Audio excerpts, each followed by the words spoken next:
बचन बाबूजी महाराज भाग चौथा बचन नंबर 18। आगरा 7 मई सन 1939। जब तक स्वभाव न बदले और दुनिया की चाह व ख्वाहिशों में कमी न आवे तब तक परमार्थ की कार्रवाई नहीं बन सकती। जिस वक्त जैसा स्वभाव और उसका सामान पैदा हो गया है उस वक्त वही कार्रवाई बन सकती है। जब तक संसारी स्वभाव न बदला जाए और चाहों व ख्वाहिशों में फर्क न आवे तब तक परमार्थ की कोई कार्रवाई नहीं बन सकती। धन, संतान, विद्या, मान बढ़ाई, नामवरी, प्रभुता, इख्तियार और हुकूमत वगैरह हासिल करने की चाहें और ख्वाहिशें लेकर सत्संग में आवेगा तो उनके असर से ऐसी सूरत अपने लिए पैदा कर लेगा कि जिससे परमार्थ के असली फायदे से महरूम रहेगा। जिसके पास बहुत धन है या जिसको इख्तियार और हुकूमत हासिल है या विद्या बुद्धि जिसने बहुत बढ़ाई है उस शख्स की इस संसार में कदर और महिमा होती है। किसी के पास कोई चीज देखी या किसी को कुछ करते हुए देखा तो उमूमन चाह उठाता है कि हम भी उस चीज को पाएं और वह कार्रवाई करें और करने लगता है। संसार की वस्तुओं में बहुत जल्द शौक और प्यार आ जाता है क्योंकि उनकी कदर चित्त में समाई हुई होती है। अगर यही शौक और प्यार और स्वभाव और चाह बनी रही तो परमार्थ नहीं कर सकता। दुनिया की चीजों का शौक तो सबको होता है मगर भक्तजन और दुनिया में फर्क है। किसी चीज के लिए शौक पैदा हुआ मगर उसको मालिक की मौज पर छोड़ दिया कि अगर मौज होगी तो मिल जाएगी और उसके हासिल करने के लिए जो मामूली जतन करता है वह भी मालिक की मौज के आश्रय करता है। इसमें हर्ज नहीं है। मगर दुनिया की आशा धारण करके किसी चीज में मोह और बंधन पैदा करना और उसके लिए अपने को खपा देना इसमें हर्ज और नुकसान है। कहने का मुद्दा यह है कि स्वभाव, चाह, ख्वाहिश, दुनिया के लिए शौक और प्यार और उसकी कदर जो दिल में बसी हुई है उसमें जरूर तब्दीली आनी चाहिए। अगर नहीं आई है तो निर्मल परमार्थ बनना नामुमकिन है।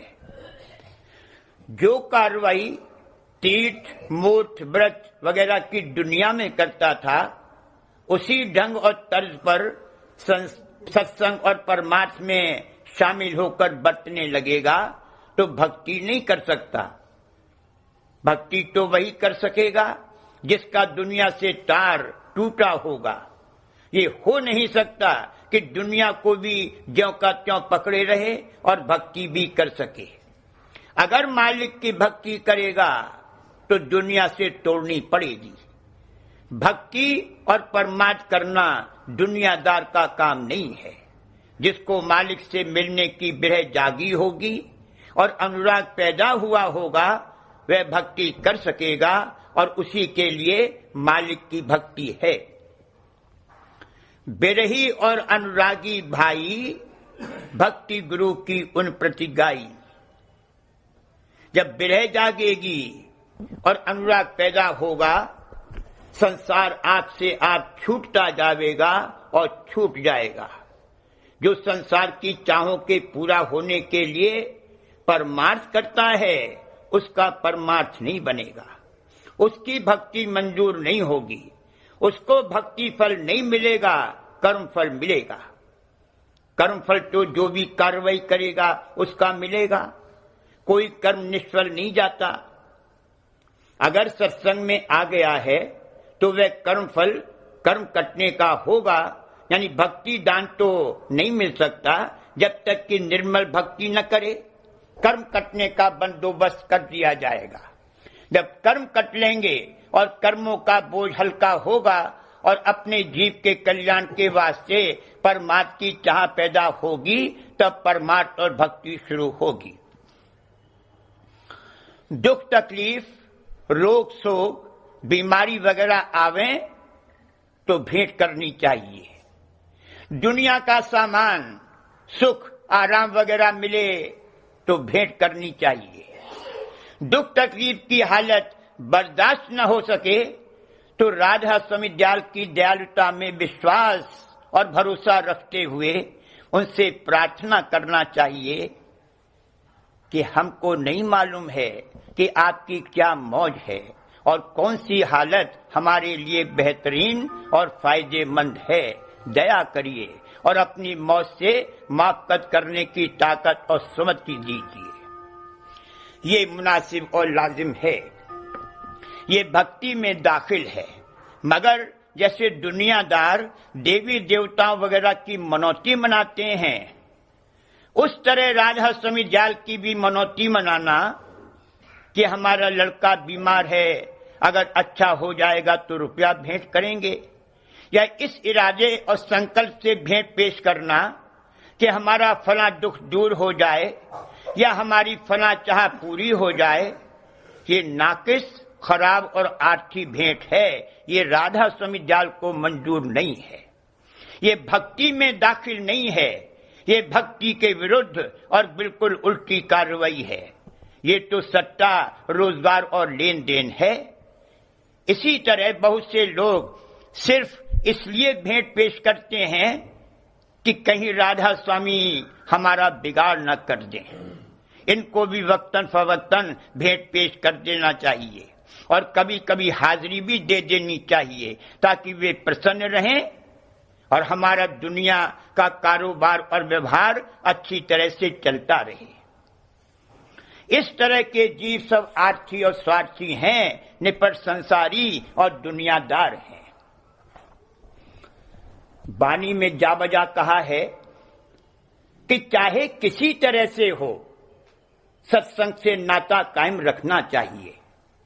संसारी आशा और वासना के ओझले में उन लोगों ने सत्संग से संबंध बना रखा है तो कर्म कटने का फल मिलेगा, और ये भी कम नहीं है, बड़ा भारी फायदा है। अगर पशु के स्वभाव और खवास का वेग है तो 2-4 जन्म नीचे उतार कर 84 से निकाल लेने का बंदोबस्त कर दिया जाएगा, और अगर विशेष दया हुई तो इसी जन्म में कम से कम इस कदर कर्म कटने का इंतजाम कर दिया जाएगा कि जिससे 84 में न उतरे। मगर भक्ति फल तो तभी मिलेगा जबकि भक्ति करेगा। दुख तकलीफ की चोट पड़े और उससे चेत आकर भजन सुमिरन करे तो उसको भी राधा स्वामी दयाल दया से मान लेंगे और भक्ति में दाखिल कर लेंगे, जैसा कि इन कड़ियों में कहा है। जब जब चोट पड़ी दुखन की, तब डर डर कर भजन करारी, देखो दया मेहर सतगुरु की, उसी भजन को मान लिया रही। मगर किसी दुनियावी चाह और आशा को पूरा करने के लिए सत्संग में शामिल होगा और परमार्थ की बनावटी कार्रवाई करेगा तो उसको राधा स्वामी दयाल नहीं मानेंगे, कर्मफल अलबत्ता मिलेगा। दुनिया की चाह वाले जीव जो सत्संग में आते हैं वह कुछ दिन इस जोर शोर से भक्ति और सेवा वगैरह कर जाते हैं कि उस तरह सच्चे भक्त नहीं बच सकते, मगर वह महज ऊपरी अंग और दिखावे की भक्ति होती है और वह भी सिर्फ थोड़े अरसे के लिए कायम रहती है, फिर वे भाग जाते हैं।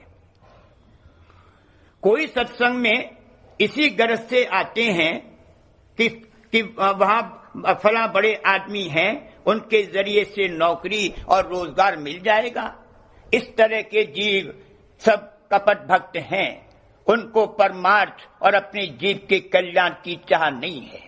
अगर मूर्ति पूजा करते हुए सत्संग में आए हैं और वो स्वभाव अभी मौजूद है तो सत्संगी बनकर समाज और पिछले संतों की यादगार की जगह को पूजने लगते हैं और समझते हैं कि बस समाज की पूजा करना ही संत मत का परमार्थ है। उनको सत्संग का फल जो कि भक्ति फल है कैसे मिल सकता है? वहां मंदिर में मूर्ति पूजते थे और यहाँ समाज पूजते हैं, दोनों में कुछ ज्यादा फर्क नहीं है। ऐसे शख्सों की मिसालें मौजूद हैं कि जो समाज को पकड़कर बैठ गए हैं, छोड़ते ही नहीं। संत मत में दाखिल तो हुए मगर अपने लिए परमात्मा की क्या सूरत पैदा कर ली, उसका ये जिक्र है। और वजह इसकी यही है कि परमात्मा की सच्ची चाह न थी और न है।